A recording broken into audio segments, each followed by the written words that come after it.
My brothers and sisters, have you ever wondered why some people never value the respect you show them? You speak kindly, treat them well, go out of your way to be good. Yet they respond with pride or coldness. You start asking yourself, what did I do wrong? The truth is, you did nothing wrong. Because in this world, respect is not for everyone. Islam teaches us humility and kindness, but it never asks us to lower ourselves before those who look down on others. True respect begins with knowing who you are in the eyes of Allah. Allah says in the Quran, "Indeed, we have honored the children of Adam," Surah Al-Isra 1770. That means your worth was written by Allah long before anyone gave you a title or opinion. This honor cannot be taken away by people. When you forget this, you start chasing validation, trying to please everyone, hoping they will finally see your worth. But if you don't respect yourself, others won't either. People mirror the standards you set for yourself. Self-respect in Islam is not arrogance. It is dignity rooted in faith. It's understanding that your value comes from Allah, not from people's approval.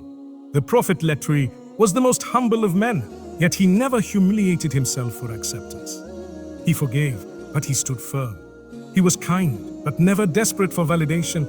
That is the balance between humility and dignity.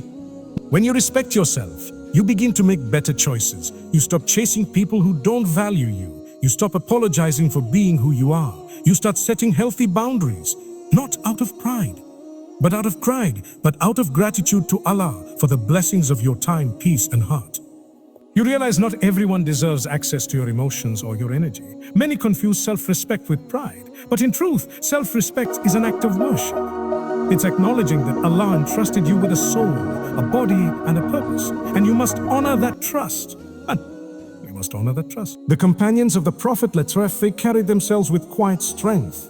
They stood before kings without fear, because they knew that no human being could take away what Allah had given them. When your self-worth is rooted in people's opinions, it becomes fragile. But when it's rooted in faith, it becomes unshakable. People may insult or ignore you, but your value remains fixed, because it was written by the one who created you. True self-respect also means holding yourself accountable.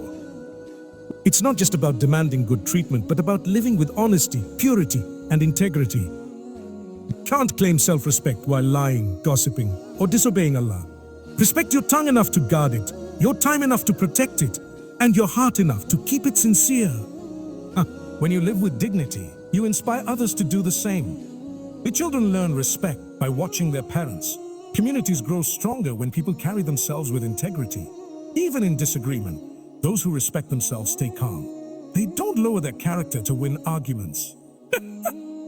So my brothers and sisters, remember, self-respect is not pride, it's light. It's knowing Allah has honored you and refusing to let the world dishonor you.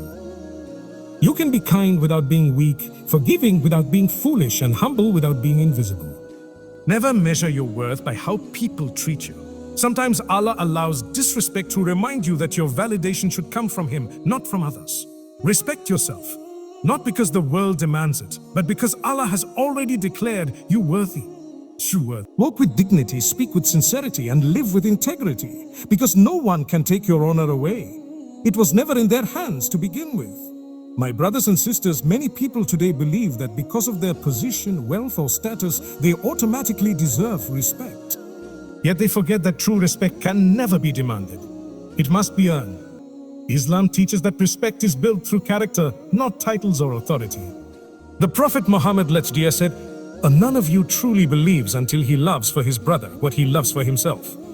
This hadith reminds us that real respect grows from sincerity, fairness, and empathy, not fear or control.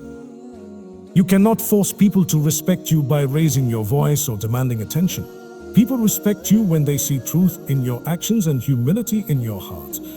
Look at the life of the Prophet, let us say.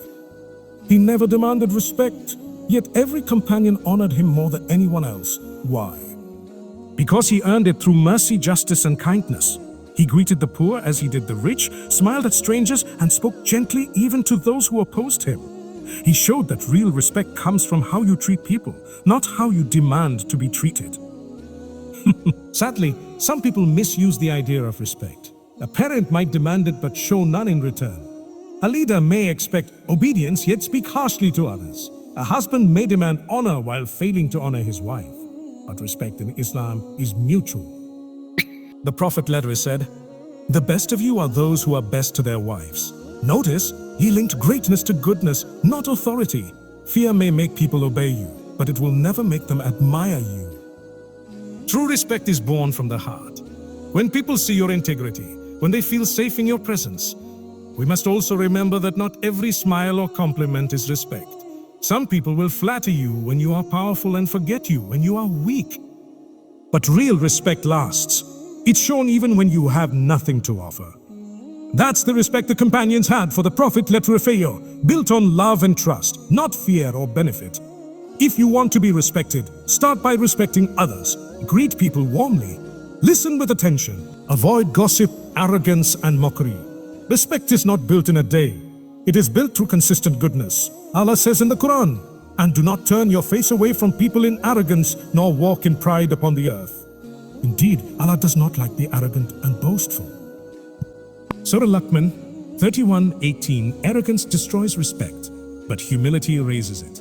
The more humble you are, the more Allah elevates you in the eyes of people. And respect cannot exist without justice. The Prophet was respected by Muslims and non-Muslims alike because he was fair in every decision. Even his enemies called him Al-Amin, the trustworthy, long before his prophethood.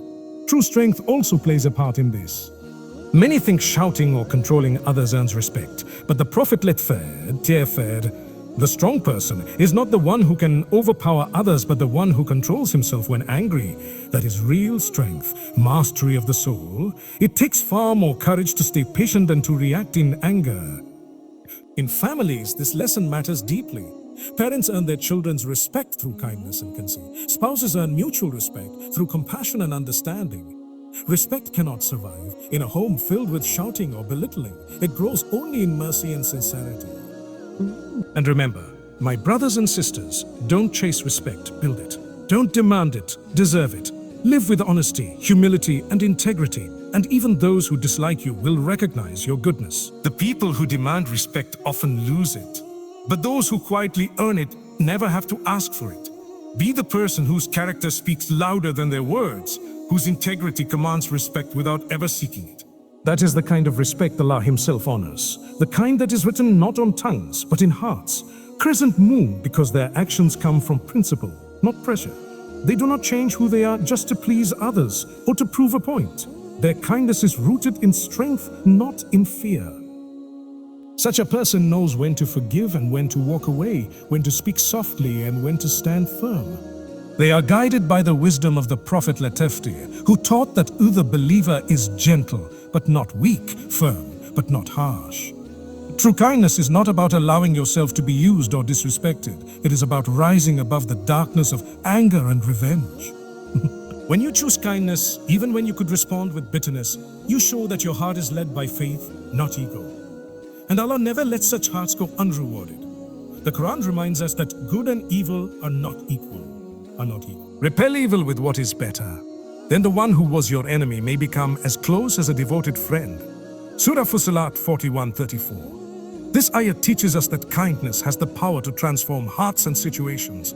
What anger destroys, mercy can rebuild. What pride divides, humility can heal. So my brothers and sisters, never mistake gentleness for weakness. Being kind does not mean being silent in the face of wrong. It means responding with balance, with wisdom, and with dignity. Protect your peace, but don't let pain harden your heart. Keep doing good even when others don't see it. Because Allah sees every quiet act of patience, every time you forgive, every time you choose peace over pride. And in the end, it is not the loud, the harsh, or the powerful who are remembered with honor, it is the kind. For kindness is strength, and those who live by it earn not just respect from people, but love from Allah Himself. Herb.